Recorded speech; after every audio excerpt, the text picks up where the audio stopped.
Two, one. We're live. How's it going, guys? Thanks for joining me on the Jason J. Daniels Show. Sorry, I was drinking my coffee. I've got a fantastic guest today.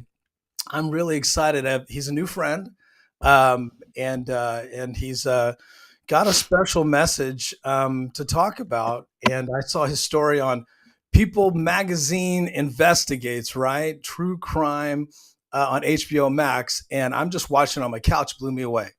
And I virtually met this gentleman here, Mr. Baron Lee. Baron, how are you today? Doing well, Jason. Thanks for having me.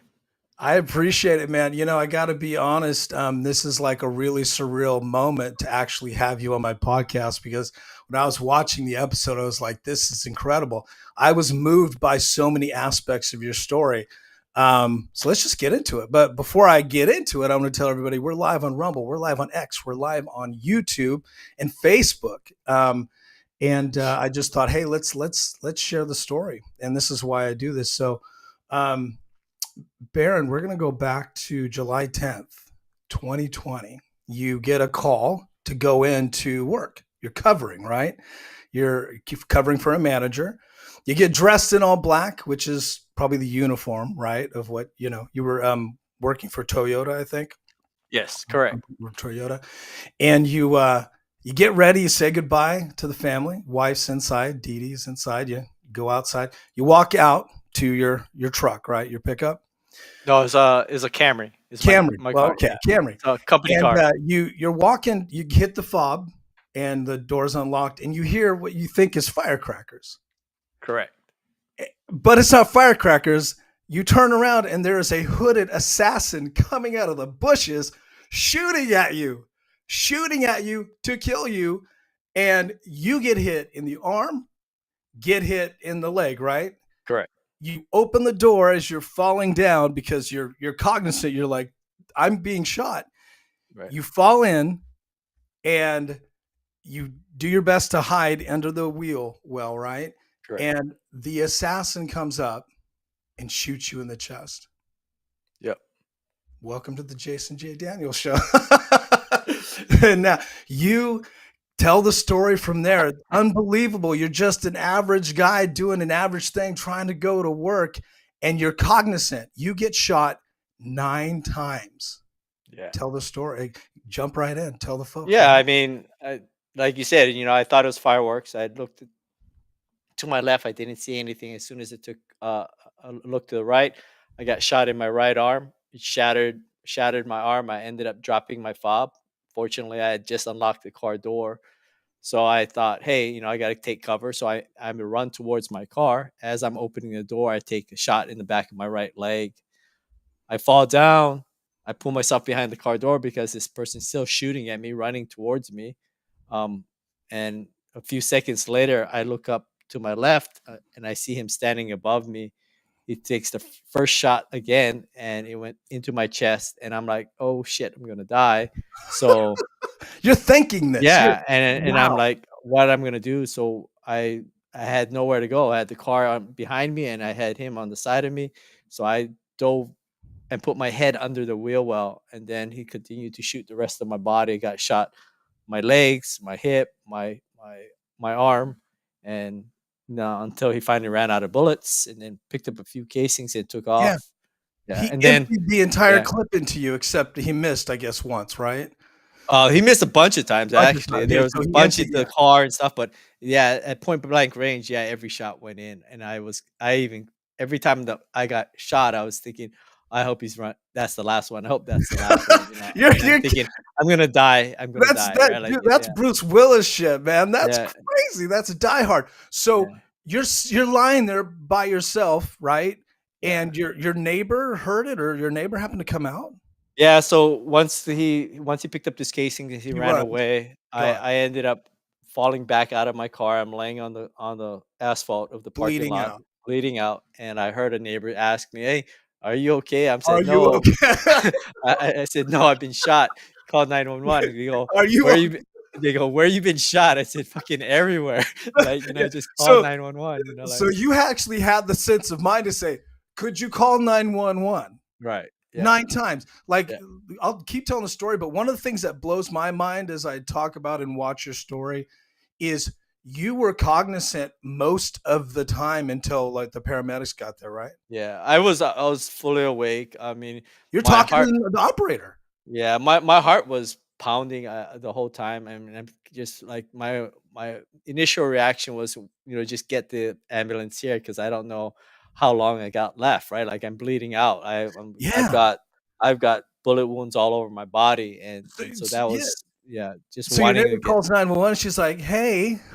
It's like Yeah, so she asked a ton of questions, which just did not make any so sense. guys, I know this is a real dramatic moment. We're having a good time. I mean, it's incredible that Baron can actually laugh about it, which is part of the story. That this is a this it goes way beyond this, but so his tolerance for pain is like. Are you? Can I ask you? Has anyone Oh, it asked you? hurt. You've been well, yeah, but you've been interviewed a bunch of times. Has anyone asked you? Are you an X Men? Are you? Yeah, Are yeah. you? I'm Wolverine, but like Yeah, at I a was gonna thousand say. times slower as far as healing, I guess. So Yeah, let's just put this out here. Because of this story, they call you. the Asian 50 Cent. Yeah. Yeah, Yeah, they call you Asian 50 Cent. That is like yeah, your moniker, your title. It's on your TikTok. Guys, follow him on TikTok now. While you're watching this, people are gonna automatically follow you. They're gonna want to. So yeah, so Asian 50 Cent. So he survives so at that moment you survive. Your neighbor's like, "Hey, are you okay?" You're like, "Well, no." And there now, guys, if you watch the story, the Kendall Ray podcast is fantastic. You just did that one. Kendall Ray, it's easy to find on YouTube. Also, People Magazine Investigates did the story. We're not going to right. give you the title of the story because it gives away the story. But and right now, People Magazine Investigates. I saw this on HBO Max, so you can watch Yeah, it. This has been featured. Uh, Washington Post, AOL, uh, Daily Mail. Your stories, GMA, Inside yeah, Edition. GMA. Your story's been featured everywhere. It's wild. Okay, so where I was going with this is you can listen to the 911 call. It's like out there. So your neighbor's like checking in with you. You're pretty much dictating to everybody what to do Yeah, while you're essentially dying. I mean, right. you made it. Of course, it's wild and you're like you keep saying, "Hey, can you get the hey, can you like and so the what Yeah, I the asked him to get my wife because she's in right. the house, and So Dean then comes out. yeah, she comes out, and then I tell my wife, yeah, go take care of my son, because once the paramedics and the first responders arrived, I wanted to make sure my son was being taken care of. So I told her to go take care of. And then I was Yeah. talking to the operator, telling her, like, how many times have I got shot. I said, at that time, I didn't know how many She times I was goes, shot. "Where's the gun?" You're like, Where's the "I gun? don't know." She asked me if I shot myself. She said Yeah, if it yeah, was like self-inflicted, like yeah, you're crazy, like 9 crazy times. questions. Yeah, Yeah. so that was obviously a Yeah, terrible, I was a horrific horrible moment. shooter. I shot myself not 9 once, but times. 9 times, and I didn't Yeah, it's like succeed. So, like, yeah, so yeah. that's wild, but so you dictate that, and then you finally like the pain hits you. You hear it in the call. You're like, you start, moaning in pain. You're like, "Hey, man." Yeah. And then did your son, did they bring your son out, or was you just Dee Dee talk to No, no, he was in the house. So my son drag him has out? special needs. He's nonverbal, Right, non-mobile. So because I remember you're I thinking didn't about your want son. I didn't want her. I just wanted her to know where I was and what was Yeah, going on, but I also didn't want her away from my son too long too because long. he needs to Yeah, be how taken how care of. wild is that? Yeah, Yeah. there's so much going on. Yeah, Dragon is obviously Eric Dragon, Yeah. which is a dope name, man. Yeah. He's actually a significant part of the story. Right. So you're thinking about your son, which is amazing. A lot of people well, first of all, most people couldn't even imagine this. And Right. then a lot of people think in those like, what if I knew I had moments left, what would I think of? You actually, there's actually a recording of Yeah. it's just crazy how you were just like automatically like you just had some inner strength, right? It's pretty wild that's documented, right? Well, So it's vindication for me because as we get into the story, but it yeah, gives a realization of everything that I've been saying for years about who I am as a person, who I am as a yeah. father and husband, and the things I do for my family, where I was not believed for years. So as we get into the story, this was like a pivotal moment for me. My truth is being spoken in more ways than one, right? So Yeah. 100%. Yeah. And you know that you actually have a moment where you were dying and you actually kind of handled it pretty well. you know, if you think about it, like most people would be like, imagine if like, you hadn't handled it well, like that'd been documented, but Right. most people, you just don't know what you're going to think in those moments. So I know Yeah. Discovery ID did some stuff. You've done. They've done. There's been a lot of TV done on this. There was a question they asked you. What was it like when you thought you were going to die? Um, Yeah. but were you were just more kind of like it was almost like survivor instinct? Was it adrenaline? In that moment, did you think you were going to die, or did you think I'm dying? Like what is that thought? Yeah. I mean, in the beginning, obviously, when it's happening, I'm in like my heart is racing. I'm in fear. Like, I know I'm bleeding out. I know I'm losing a lot of blood. And you watch movies, a person's talking in a minute, just failure, right? Heart failure, or body failure. You Fast. don't know, right? And so that's Yeah. my thing is this my last breath? Am I going to die here, or like, Wow. And then once I'm having that communication, it was more focused on what I'm gonna do for my family, what's gonna happen to my kids, make sure my family's taken care of. And then once I realized I was able to say my goodbyes to my wife, and she kept insisting that I was gonna be okay, but they were loading me up. It wasn't Yeah. it wasn't until then I was like, I was ready. I said, okay, if this is it, this is it, and I was at peace. I keep telling folks, it was very surreal. I felt like I was laying in a meadow at peace, and there was no noise, no commotion. Yet I was in an ambulance with people just cutting and tearing and trying to save me, right? But for me, I didn't hear anything. It was just So in quiet. that chaos, were you kind of? Do you feel like you were in between, kind of like? Yeah, I felt like I was ready to pass, and like I said, I felt like I was actually laying in a peaceful meadow, and I didn't hear any noise. I didn't hear anything. There's no other thoughts. I was just ready to fall asleep and go.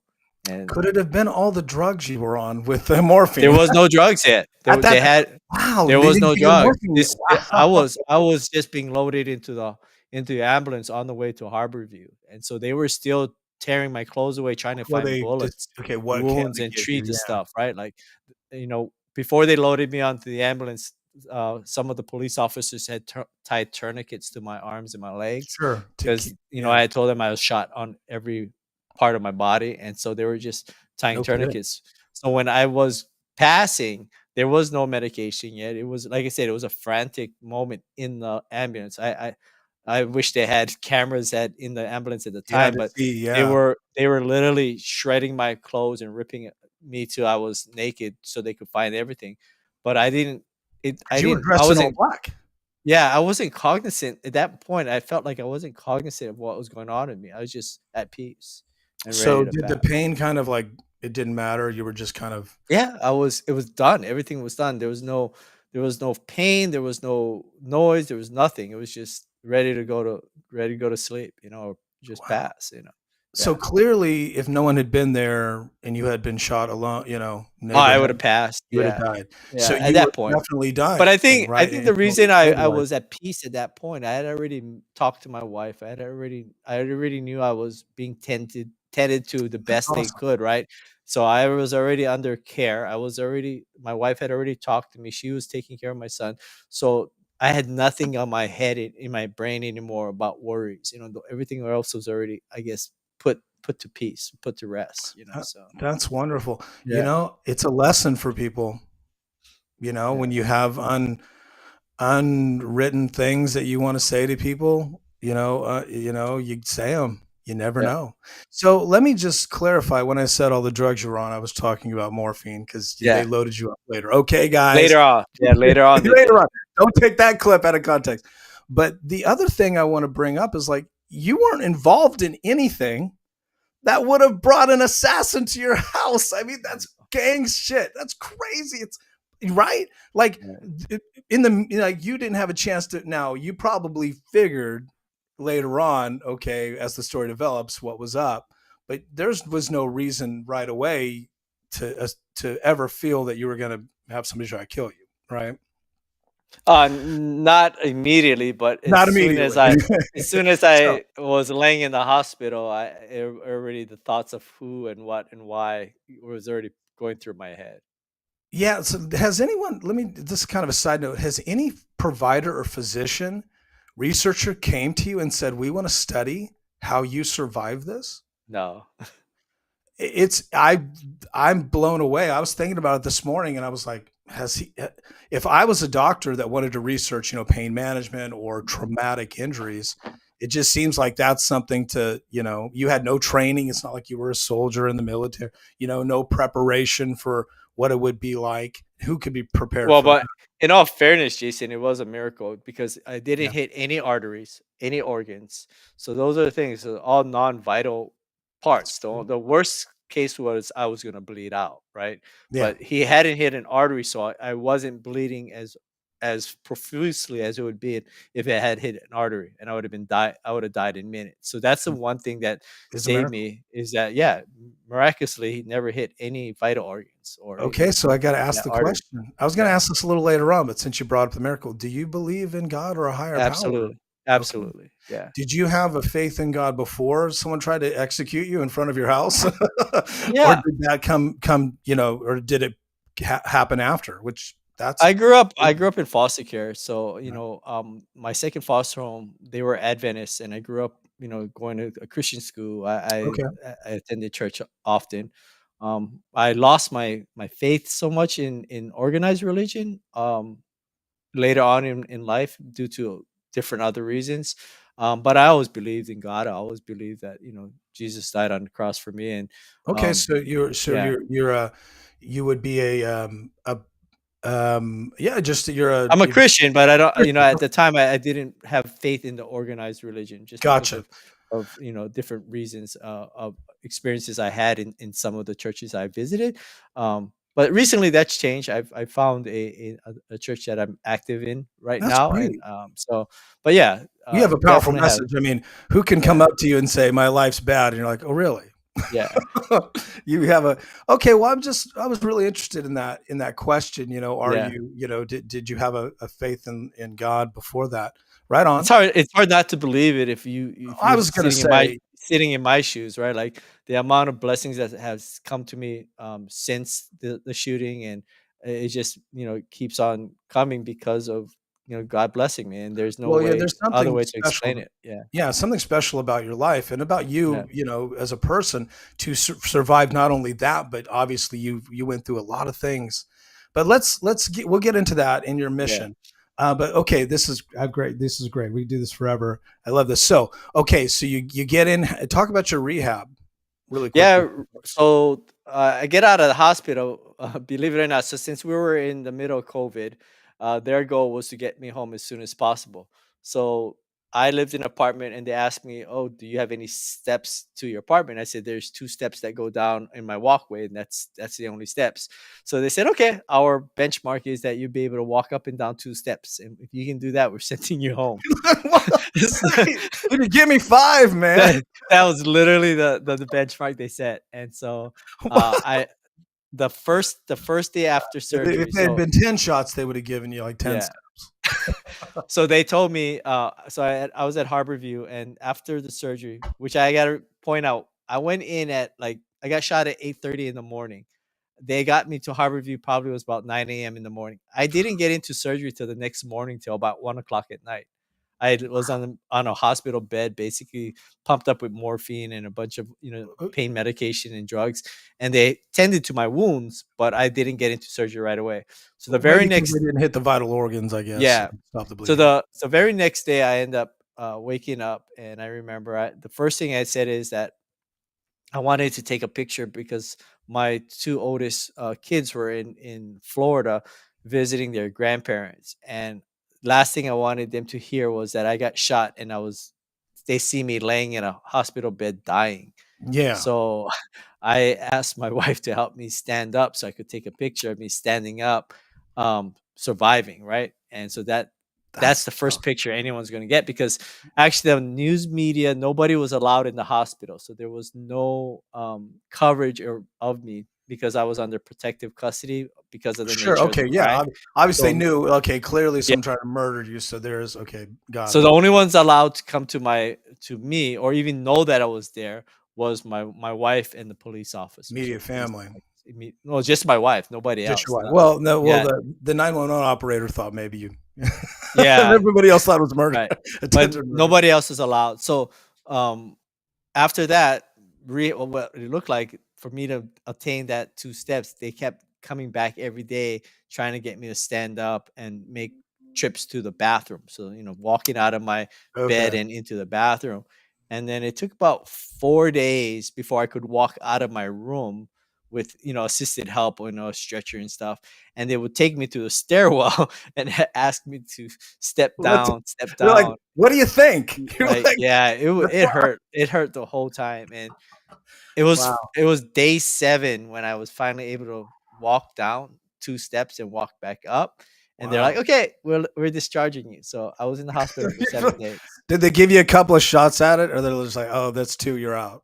Yeah, I mean, they made me do it as often as I could tolerate the pain, but with that being said, I was in a wheelchair for the first 3 months Wild, dude. religiously. Yeah, I couldn't And walk. I mean, even though that was the threshold, it hurt too much for me to get up, sure. stand, or even sit up. So I was bedridden for most of the time, and then if I did go to the couch, it was with the wheelchair to the couch, and then kind of like hoist myself on the couch and just lay there for the first 3 months. And then Did you after that, I was able to get out of my wheelchair and walk to the bathroom more with a crutch. I had one crutch that supported me.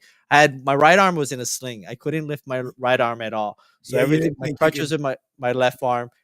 I couldn't even lift my use my your arm right for, arm like, at all. use It it was if you need, shattered. right? It was Yeah. completely shattered. No, no. So for the first 6 months, I had no use of my right arm, and we had gone to the doctors. I had to go in rehab, and they thought I lost full use of my right arm. They thought the nerves had been shot, everything. I couldn't use it Wow. at all. So the first 3 months, I was in the wheelchair. Then the next 3 months, I was able to start my rehab. I was doing exercises to kind of get motion back in my legs and my arms, my left arm as well, because they were shot too. Um, but I didn't have full range of motion When on any he any of my just body parts. he just do you ever think, why didn't he try to shoot you in the head? Was it just Well, is he tried, but but you like I you had said, your head I underneath, had my yeah, head under the wheel well, that's so right, there and then was he's no. like, "Okay, He would literally clearly you're have not to go dying." underneath and put the gun to my head, He but would he have was had to standing. ex Yeah, he would have to go under and shoot under the wheel well to get. that's really smart But he because was standing over me and shooting me, and so he went. My only part of my body that was exposed was my left side.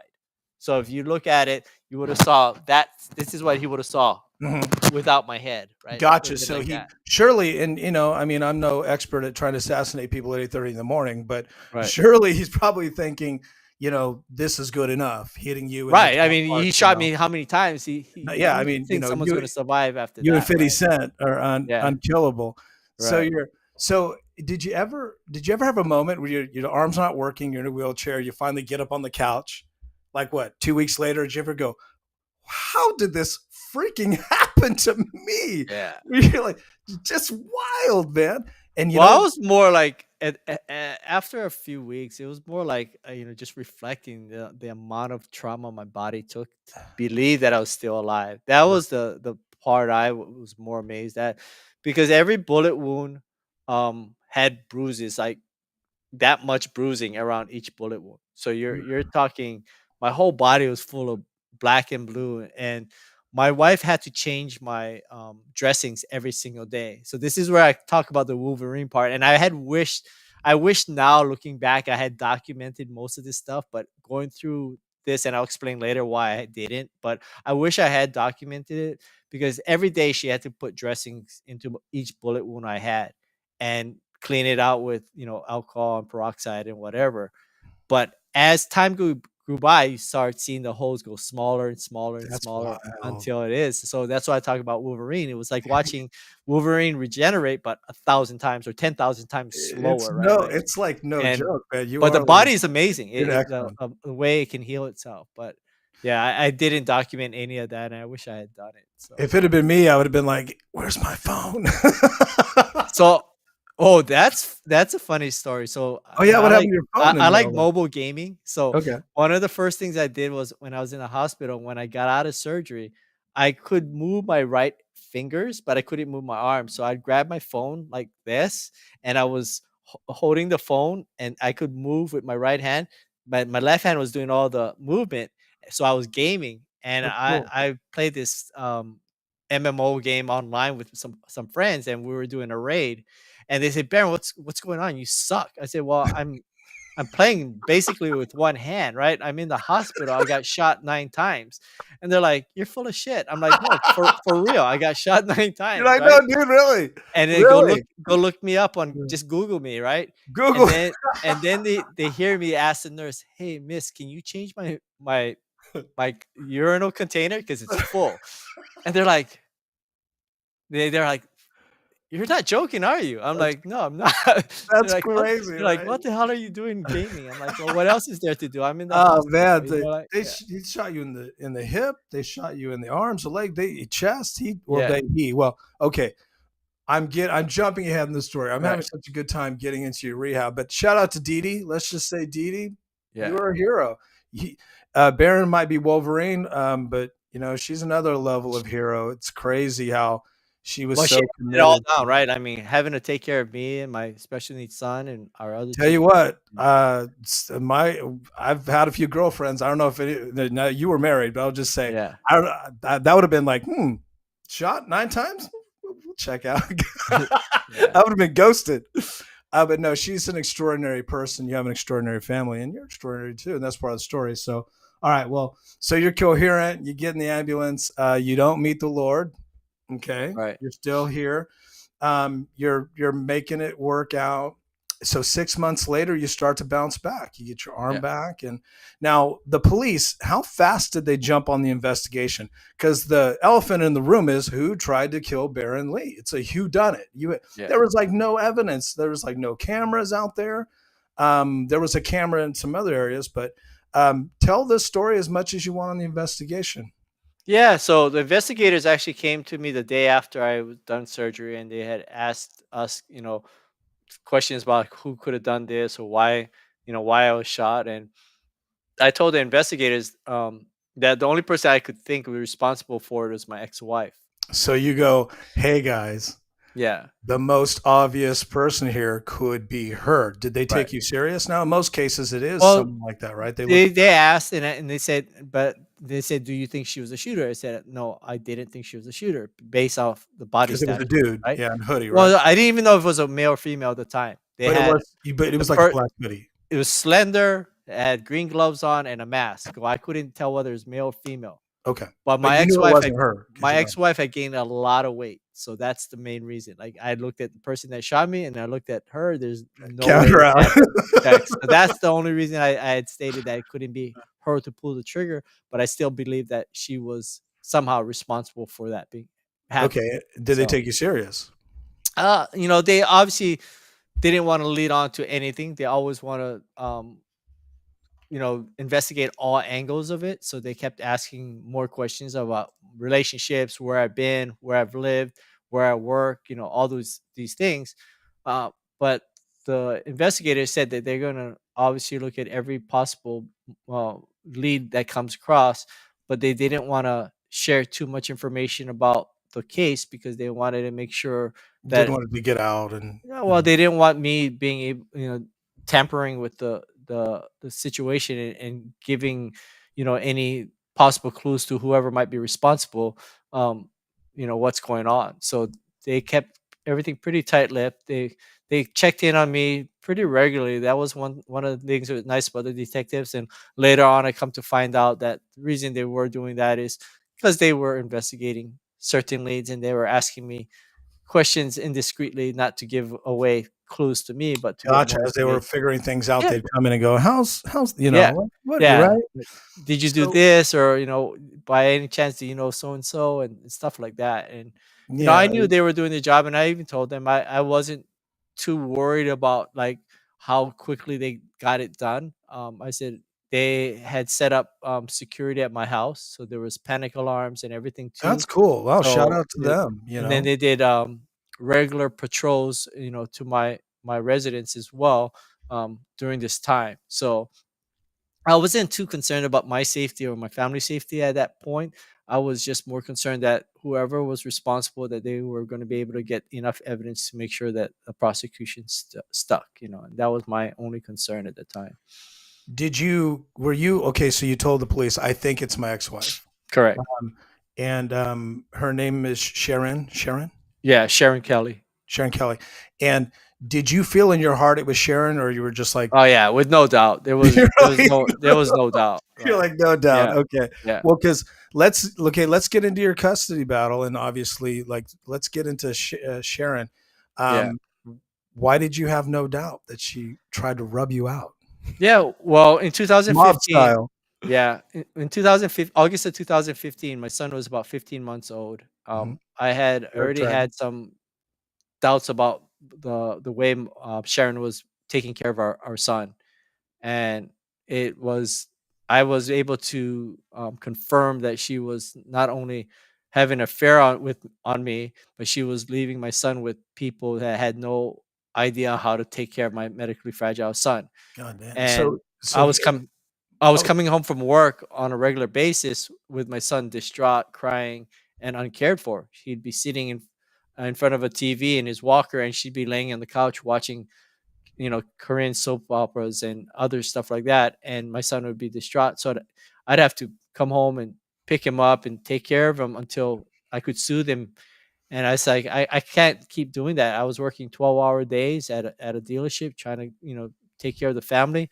But if she wasn't going to be a mother, I wasn't going to stay anymore. And so I'd come home in August and decide I was going to file for divorce and leave her. So went to take my son, and she got upset and saying, I can't take him and you can't leave me and all this stuff, and tried pulling on my kid, and I didn't want him hurt. So I gave my son to her, and in the meantime she's screaming, yelling.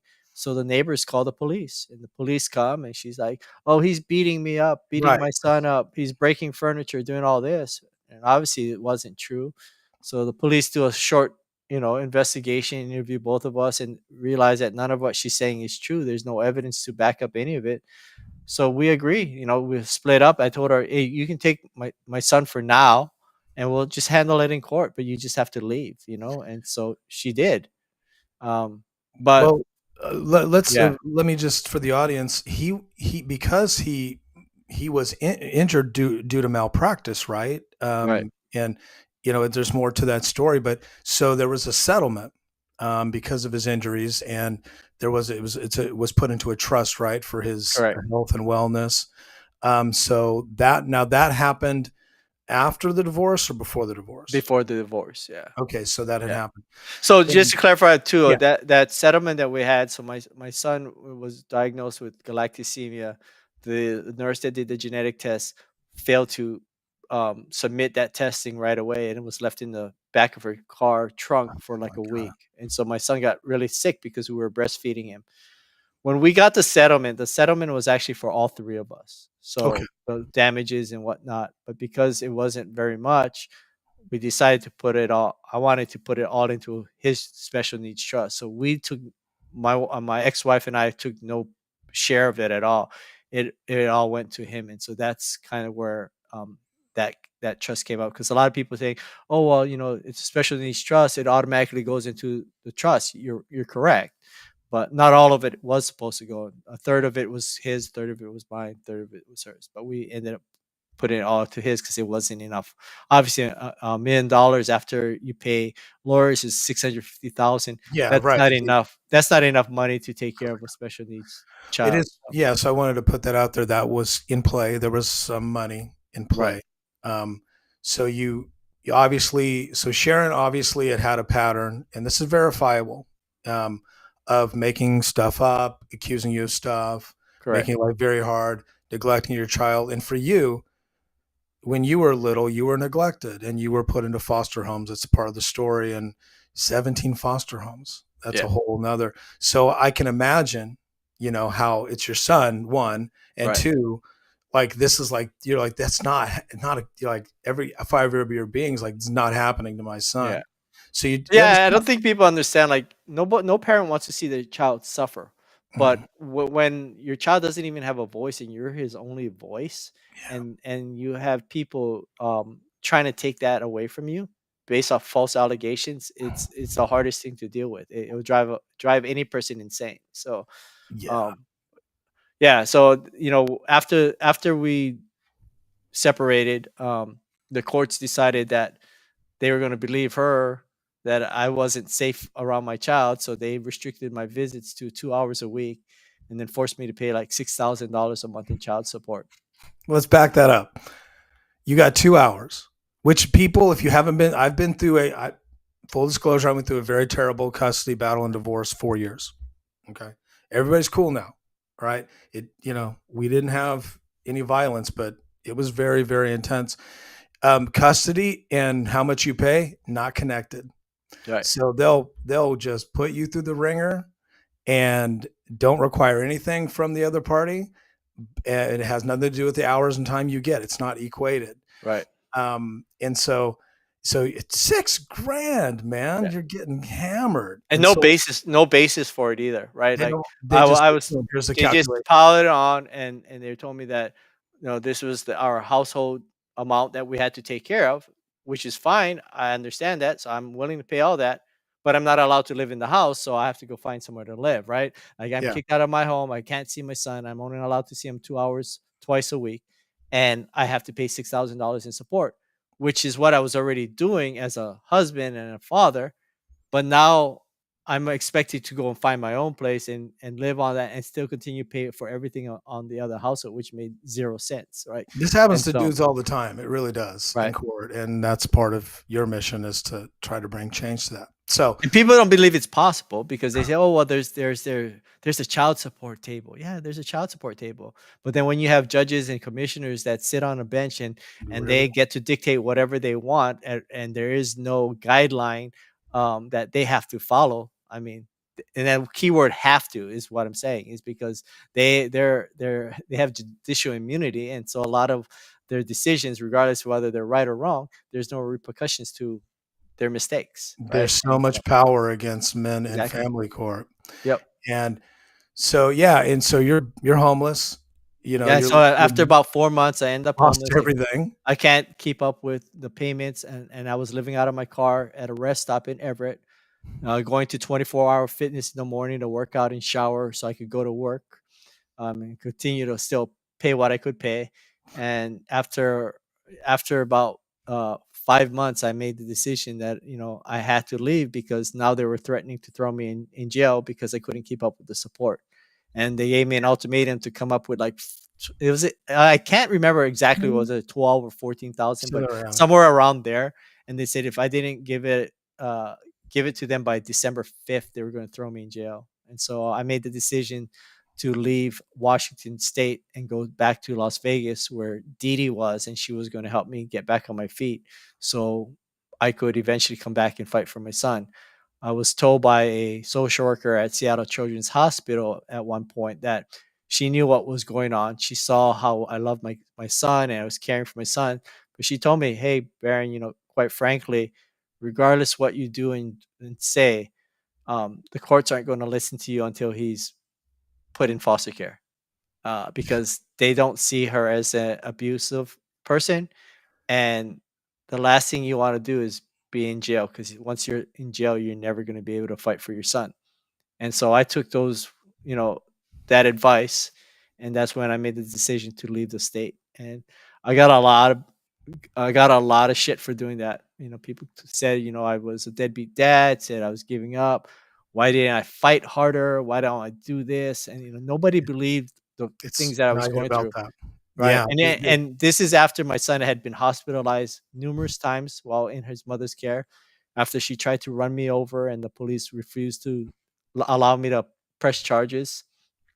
Simply because you're the guy. Honestly, Well, that's and so I was at a point where, I'll be honest with you, and I've said this, and I don't regret saying it, because I think people need to understand my mentality and other men's mentality when they're put in this place. But I was ready to knock on her door and pull the trigger on her at that point, because I felt so lost and so distraught that I didn't know what else to do.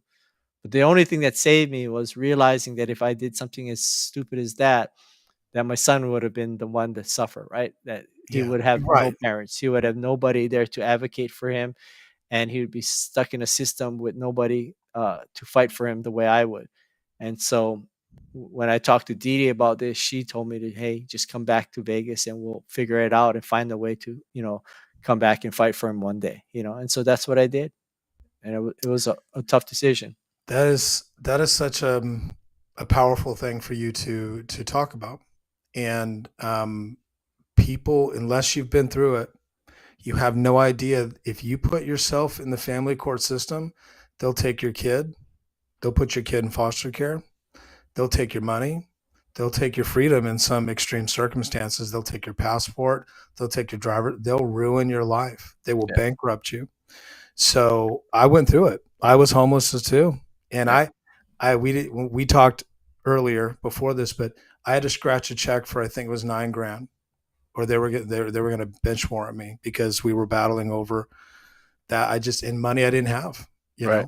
and I was completely broke, but I did what you did. I said, hey, I have to do some extreme stuff. People misunderstood me. We'll Yeah. have to talk later. This is your story, but I can totally identify with you. And there are thousands and millions of guys that can.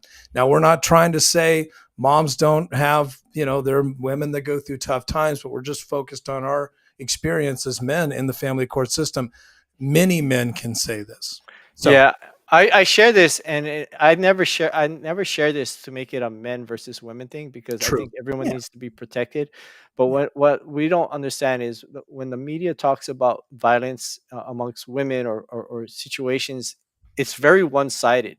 Like if I had imagine if I had gone and pulled that trigger on my ex-wife, my story Yeah. would never have been told. What it would have been told was that I was a disgruntled ex-husband that didn't You're a care about lunatic. his family. I hurt my family, which would have been farthest from the truth, right? And my story would never have been told. And I think that happens a lot with other men too, right? And so I want people. I'm not making excuses that it's ever excusable for a man to commit violence or any against No, of anybody, course but not. to understand the mindset of what can drive a person to do that when you have the entire world not believing you. You have a court system that's stacked against you, and you're unable to protect the very ones that you love, your children, right? And so Yeah, yeah, that pain of that pain is hard. that's the That's biggest the pain. hardest part, is to Yeah, watch your separated. your kids suffer. Yep. I was separated from my children and false accusations, and you're just like, and anyone can put anything on paper, and you gotta go to court and be like, it's not true.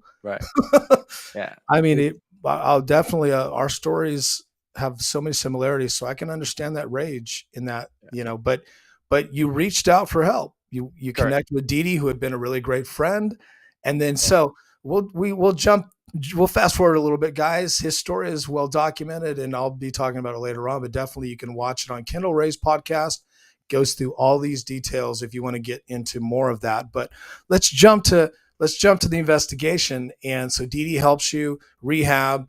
The family's rallying around you. You have police custody and protection. When did it break? What was the moment? I think I know what I think the moment is. Tell me the moment where it broke, where they knew, wow, maybe it was your ex-wife trying to kill you. Yeah, so they never told me, but when during the investigation, they found the tracking A device tracker. tracker that was under my car, and that tracker led to her purchasing it, and then obviously subpoenas. So most people don't understand, like, subpoena process takes so long, especially when it comes to digital world. So when they find one thing, they'll subpoena, and then they uncover something else, and they have to subpoena Another one. again, and another subpoena. So obviously they had to subpoena the information from the tracker. Then they had to subpoena the right to track their phones, and then pull all this information. A So lot of they stuff. saw that my ex-wife had hired one teenager to kill me, and then he Yeah, so she agreed. hired teenagers. And then he agreed and got his friend to do be the getaway driver for him, and so that's kind of where That's that what all happened. unraveled. Yeah. And so Teenage 3 months later, I got a phone call, and they said, "Your son's not going home going for visitations this weekend," and then to turn on the news. And so, and the news basically showed that they had simultaneously arrested all three of them at the same time. And that was the first time I heard that it was actually teenagers that were Really? So responsible you for it. didn't, so they No, didn't I keep, didn't know. They didn't. Wow. The police didn't tell me. Like I said, they kept everything under wraps. But then the day of the arrest, and then yeah, I had already known it was her. I had already known they suspected her. Just certain things they said, but I never discussed it. I never talked to anybody about it because I knew that Sure. the detectives were working very hard to get the evidence needed to make the arrest. So So yeah. Sharon, your ex-wife, buys a tracker, a GPS tracker, 5 years before. Yeah, and I believe that she wanted to use it back in 2015 as well, but I had fled the state already. Right. So So she was trying to get you executed earlier. They put the tracker under your car. Your car was impounded for evidence, right? correct. The track. They decide to go back and go. Did we miss anything? They look underneath. Well, they found an email. They found an Okay, right. email. Email that she had bought a tracker. No, they found an email from the kid Okay. that had a login to a tracker, Brickhouse tracking device, and so they're like, "What would a kid need a login to a tracking device for?" And so that's what made them go look under the car to see if the car might have had a tracker. And it was And sitting lo right and there. behold, It's it like fell off. tape, duct It tape was or duct something, tape. right? Yeah, it would. She had duct taped it, and so after sitting there for a while, it fell off and fell down on the underneath the car. And yeah. So your numbskull ex-wife registers it in her name. Well, she bought it in her name, so there's not much option for I mean, she used a credit card. And later on, I found out they had a conversation and said, "Oh, if you use this in a crime," she even asked. They have and I wish I had the conversation, but basically, it's if you use this in a crime, are you guys allowed to share this information with the authorities? And they're like, no, just can you buy it, please? Can you buy 10? Yeah, I Whatever don't you know. want. You got more? I don't know the exact conversation, but yeah, that's what was told to me by the detective. Okay, They said it's pretty wild. Yeah, so pretty much they're hot on the trail. They get the emails. It turns out that she recruits one teenager was Quincy the main recruit. Quincy? no, it was Joseph Good was hired to Joseph shoot me, Good. and Quincy was brought in to use his dad's truck as the getaway driver. Yeah, 17 years old, both these yeah, guys. So Joseph cuts a deal with Sharon, and Sharon says, "I'll pay you 13 grand." yeah. 13. If that had been me, I would have been like, 13? Yeah. Why not like 130? Like, what? Yeah. Did you feel like I'm kind of worth more? Well, I mean, it's kids. 13 grand probably Big, yeah, for them. That's sounded huge. like a lot. She cuts a deal on your execution. Yeah. So the investigation reveals that Joseph, she's like, hey, man, you didn't kill him. And Joseph's like, well, I tried. And she's like, well, I'm not paying you. Right. And She hadn't paid him a dime yet. Yeah. Yeah. So he goes, well, then I'll try again. Right. Yeah. So he was even ready to get on the saddle and try to, whack you again. Yeah, and according to court document or the detective's documents, is that he was willing to go back, and once Quincy had found out who they had targeted, and he found out that I had a disabled son and all this stuff, he's like, I don't want any part of it. Like, Oh, so then when he realized because Yeah. he didn't want to know you, right? It's easier when he realized what was up with you. He was like, "This is because obviously my story was all over the news. I mean, Yeah. it was hard not to living in Washington. I assume if you watch the news, it was hard not to see it because I also um, talked to a lot of the news stations, but I never really did any interviews. I just told them, I'm not ready to talk because there's an investigation going on. right." You didn't want to. But it wasn't until after the arrest that I was willing to now talk because I just didn't want to, like I said, in any way mess up Detective Grannis and Detective Parrott's hard work, and so I Yeah, just 100%. stayed silent. Yeah, So they arrest them all, and because if I had talked, I would have been like, yeah, I would have said, yeah, I know who did it. She's fucking guilty, like. So they arrest all three of them, and they go through trial. They all cut deals, right? Or So it was 3 years. Just so people don't understand wow. understand this, Yeah. because this is going through the middle of This just COVID. wrapped last year, right? Finally, Sharon was last year. In 2023, it was finished.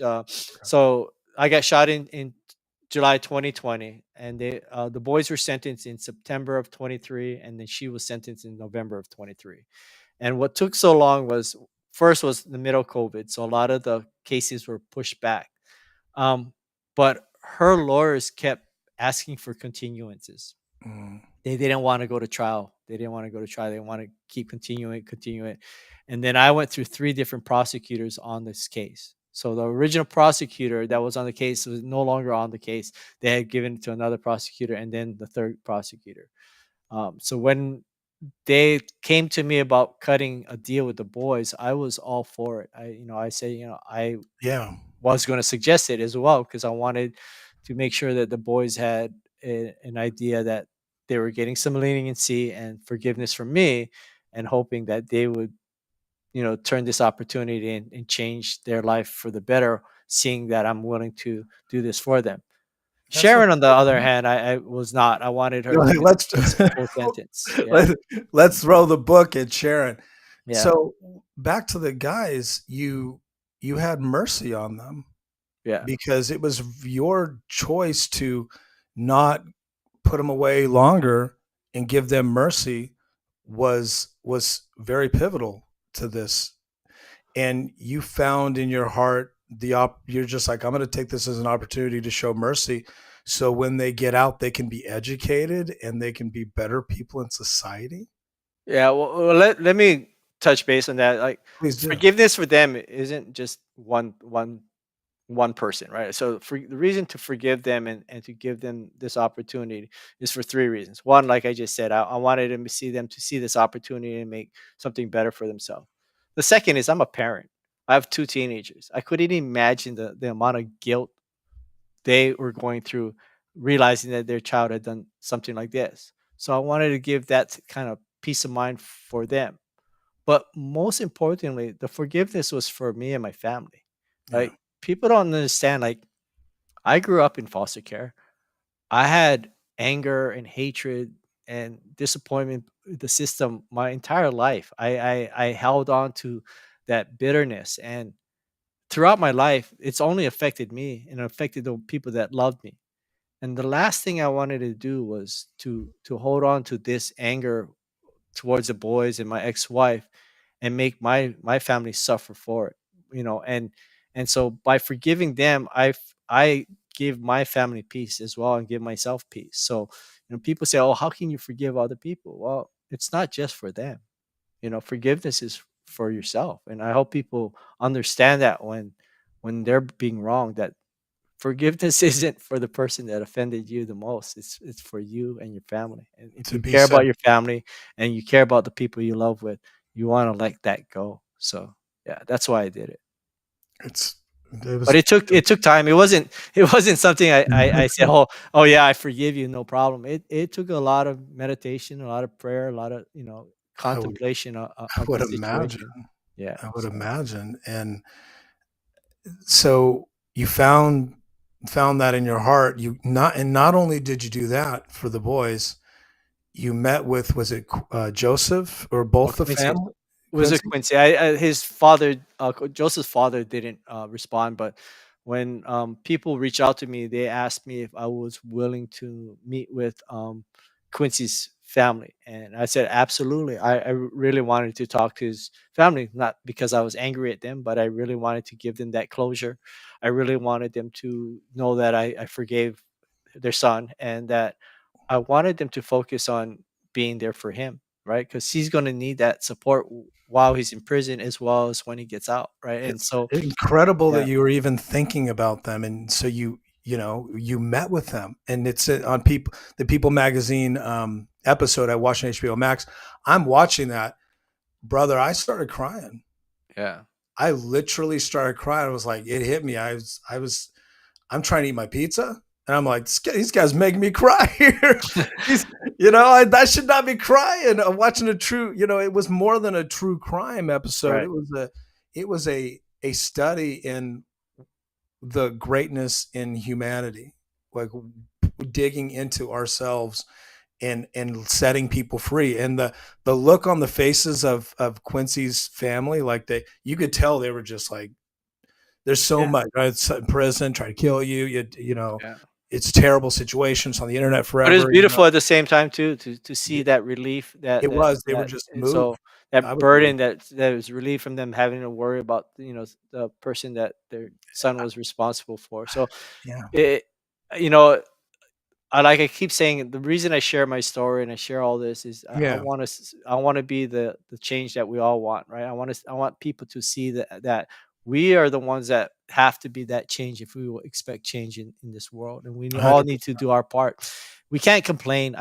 One thing I always tell my teenagers, hey, I don't care if you complain, but offer a solution. And so that's what I'm doing. I want to offer a 100%. solution to the world by leading by example what I'm doing in my life and what I can do to help others. And hopefully, you know, helping these boys one day they can be a positive role model in other people's lives as well. It's so So cool, and we definitely want to, they're gonna need to pay a price. They made mhm, 2 bad decisions, terrible decisions. They have to pay a price, the prison system, and the choice will be theirs on yeah. the gift you gave them, but you've been set free. I wanna get to the mission. Now, the other side of it is all of we believe, you and I, we talked, and, Mhm. that a lot of what happened to you was because there was a huge failures in the family court system. Absolutely. and and so you're on a mission not just to forgive and do media and stuff, which is great, and prosper, but you want to make a change in the world. So really quick, let's just get to Sharon. So they came to you and said, you want to cut a deal? You're like, absolutely not. Yeah. And they said, well, we're doing it. And you're like, what? So they Yeah. didn't listen to you on that, and they gave her, what was it, 14 years? Yeah, so original charge was first degree solicitation for Hiring attempted hitmen, murder. bad hitmen. Yeah, which is 300 months, maximum of 300 months. Right. And they reduce it down to a second degree instead of a first degree attempted murder, which maximum is 165 months. But they offered her 152 months. And so when I went to sentencing, I stood in front of the court, and my argument is I think it's ridiculous that they gave her a second degree when the difference between first degree and second degree, and if you look it up, it'll tell you, is intent. So 100%. so how do you have solicitation with no intent, right? She Like hired second a hit guy makes and no then sense, said you right? didn't do it right. So she should have got 300 months, but I told the court at the very least she should do the maximum 165 months. Unfortunately, the judge agreed and gave her the 165 months, but it's still far too low for what she did. Yeah, She because should have done the 300 it's months. all her. Yeah, Yeah, she ruined yeah. everybody's lives, And right? and the thing is, like, I also made an argument that the prosecutor was a chicken shit. They could have gone to trial and they could have got a prosecution. Their excuse was that this was a guaranteed prosecution And they didn't wanna and go to trial. they didn't want to go to trial. They wanted to have a guaranteed prosecution. And I was like, the only reason you're taking this is one, it's probably the oldest case on the books, right? And so you guys just want to get rid of it. And two, it's because it's a woman and you guys want to show that this is her first time making a crime, so that you guys want to give her leniency. And I said it's bullshit, because if it was a man, roles are reversed, and a man had done this, you guys would have gone after him, with the trial, and this would have been televised trial. This would have been something big. But because it's me and I'm a minority, I'm a man, and you guys don't care. Right? That's the heart of it. And they tried to tell me no, and I said, hey, I worked with you guys diligently for 3 years to help you guys put together a case, and then when the time comes to actually do the case, you guys back out. They back And I off. said, So, what's yeah, that what's was the your point? yeah. You guys wouldn't have taken this deal if it was year one, right? Why would you take it now? Year one, you had enough evidence to prosecute her. You had enough evidence to take her to trial.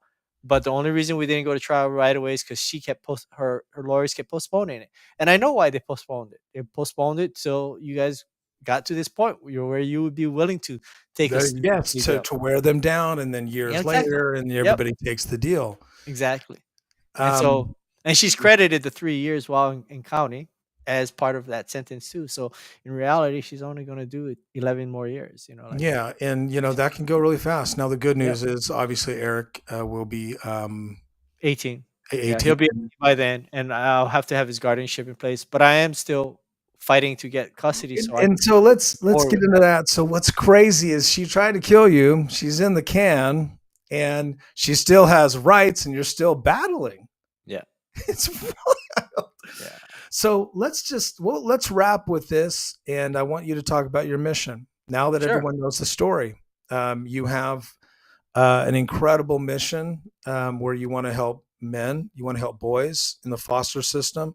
Again, the story is pretty terrible. When you were a little baby, you went through some severe abuse, and you were rescued essentially, and then you were put into foster care, but 17 different homes. And then you went through that system. Then you went through family court and went through divorce court, and then you go through this. Right? You're an expert in court, man. But let's just talk about it's 4 tiers contracting, which is incredible. What's awesome. You bridge the gap for foster kids because they all fall in the gap, and then you founded Route 21. I did some research. It's a nonprofit to mentor youth. And then also you have concerns about advocating to change laws for men in family court, which is so hard to do. And I've wanted to do that. I went through years of it, and I thought nobody's here to help men. Right. But you caught that mission. So talk about those things. Yeah. So the biggest one that I'm been focused on with Blair Daly from Washington Initiative for Boys to Men is creating a commission to support boys and men when laws are being passed. And this isn't a men versus women thing again. Um, there's for every demographic there is a commission for them, whether it's women, gay rights, minorities. There's a commission set up to protect these people. Yet there's none to protect boys and men. So when laws are being passed, no one's representing them. If we are able to create this commission in Washington, we would be the very first state in the United States to actually have a commission for boys and men. That's I how love that. I want to crazy help this too, is. by the way, Yeah, if I can help. and it's for twofolds. When we're passing laws to protect women, which is fine, we want to still protect women. We want to make sure it's not impeding on men's rights as well. And I say this because there's a lack of due process here in Washington when a woman files for a protection order. They're automatically giving a protection order without no due process. And I say this is because yes, it's there to protect the woman, but 2 weeks later when you go to court and if it's found untrue, whatever repercussions already happened never get reversed. And I give you an example. In my case, she said I abused her and abused my son, so they gave her temporary restraining order, kicked me out of my house. She got the house, she got the kid, and 2 weeks later, I went to court. They throw the case out with prejudice, saying it's not true. But the parenting plan is put in place. My restriction to my kid is put in place. I lost my house. None of it is reversed. It still stays in place. Yeah. And they do this in order to get a favorable parenting plan. And it's a tactic used by attorneys, and shame on them for doing this. But they do. And so that law needs to be changed. I If agree. I went through nothing it myself. nothing should be decided until that restraining order is confirmed or This uh, happens in or every state. or verified, right? You shouldn't be able to act on a false allegation, make a process put in place, and then the restraining order is thrown out, but the processes are still there. That shouldn't happen. They can do So that's anything. what Once those papers are filed, they can do anything to you. Correct. And so that's why we need a commission to make sure like laws like that aren't being passed. Also, we there are divisive languages being used in a lot of legislation where they want to imply that women are the only ones that are abused, or women are the only ones that are victims, when that is not the case. There are boys and men that are victims every single day, and we are not getting the funding and the support we needed because there is no legislation in place for that protection, because we keep using laws like words like gender based or female victims or coercive control by male perpetrators, which is not the case. We have victims of every gender, right? And so Yeah, we men need, can be we need victims when we too. pass Totally. laws, we need to be unbiased, and we need to make sure that it's clear that the protection is for everybody. And so that's part of it, going back and rewriting some of these biased laws and making sure that the protections cover everybody. They're And really so old. A lot of these laws are really old, and they make a lot of money for the court system and the counties. and a lot of studies that are outdated, to say 100%. that women are primarily the only ones that are victimized is untrue. It's not true. And when it comes to sexual assaults, boys are often more victimized than girls are, and then This isn't to say that girls aren't victimized, but we're saying you can't say that it's only girls that are being victimized when young boys are as well. And so Well, if there's we got anyone to that has protect them. experience and knows that it has a truth to tell about these things, it's you. I mean, Right. you went through as you were in the system Right. as a child and then as an adult. Yeah. But go ahead. Sorry, I just want to Yeah, throw and that. that's why I say that that's the other thing too. Is like we need more people to advocate and speak out. And part of what my mission is to bring awareness. One is to bring awareness so people want to act, and the second is to bring awareness so others that were in my situation are willing to come forward and speak out. As Yeah. men, we tend to hold things in, we tend to bottle things up, and we don't like to share because we think it makes us weak. And I want to put this out there today. It's not weak to share. It's not weak to show your vulnerabilities. It actually takes strength to show your vulnerabilities. It takes strength to stand up when others won't, you know. So I encourage you, you know, to continue to share your stories, continue to speak out and do more. And so by doing it myself, that's what I want to do. I want to be that voice for those that don't have one, and then to create the courage for those that do have a voice to speak up and tell their story as well. And so and then the second thing that I'm doing is obviously Creating courage. I'm just gonna wanna say I love that, creating courage. I yeah. love it. Okay, go ahead. Yeah, Yeah, and the let's talk second more part is more kids. my foster kids initiative. I don't really promote my company. I do hire aged out foster kids for Well, my I will construction ask you company. to. Is that okay? Could you please That's promote the fine. company? Okay. I personally don't because I always want people to understand this isn't my business is actually thriving and I don't advertise. I don't even pay for advertising. Yeah, things are Um, going well, but you have a but mission. my mission is actually to empower aged out foster kids and give them a job in the construction business, but in eventually to have them become entrepreneurs and own their own business as well.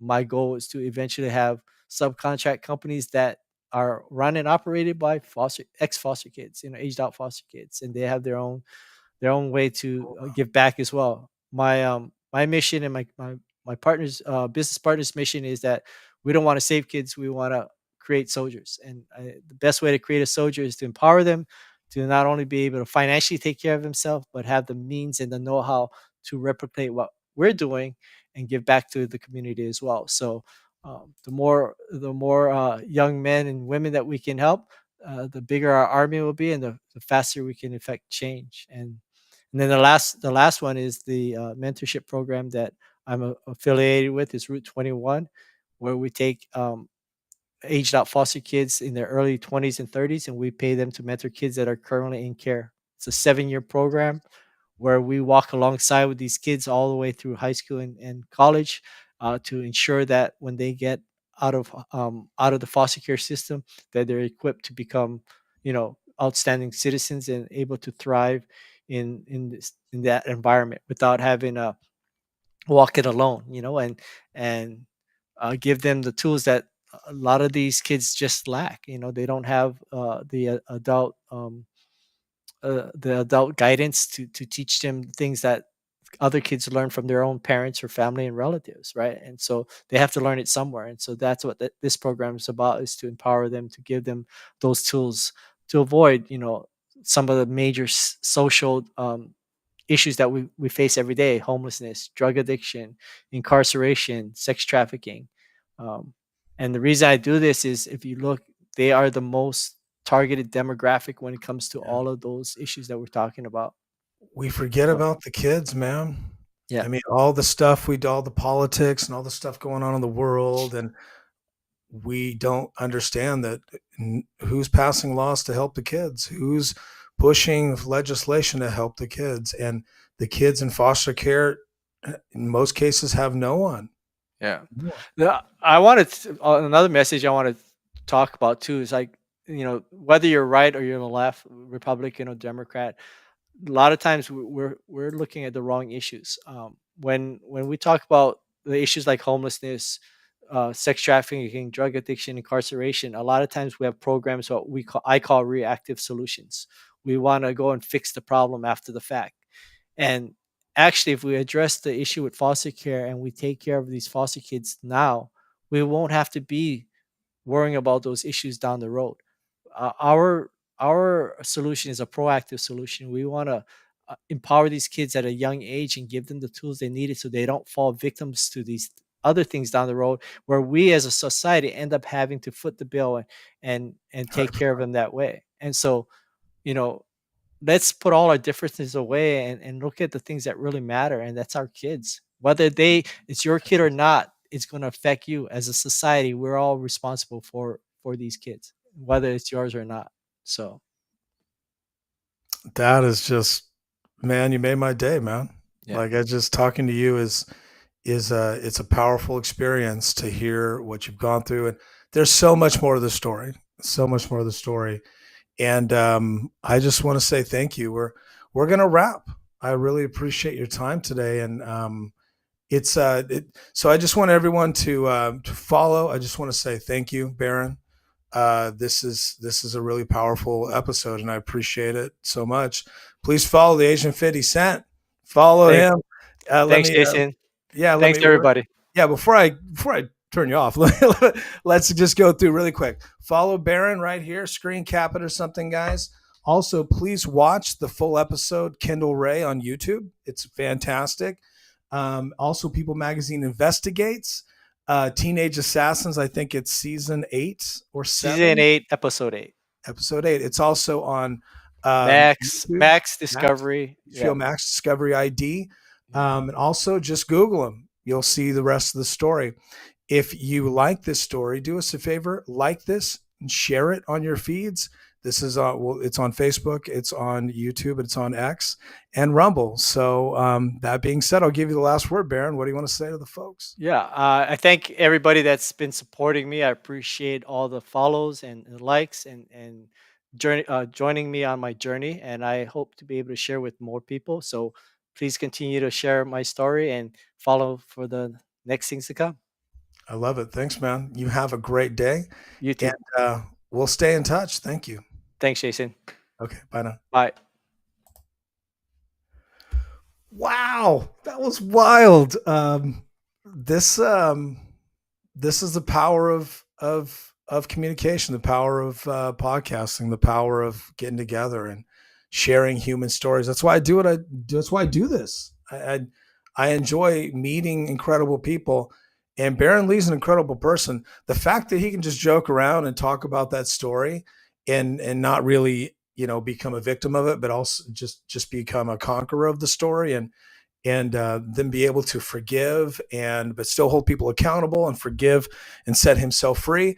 I want to shout out to his wife, Dee Dee. I don't know her. I haven't met her, but she's very pivotal. She's an incredible person.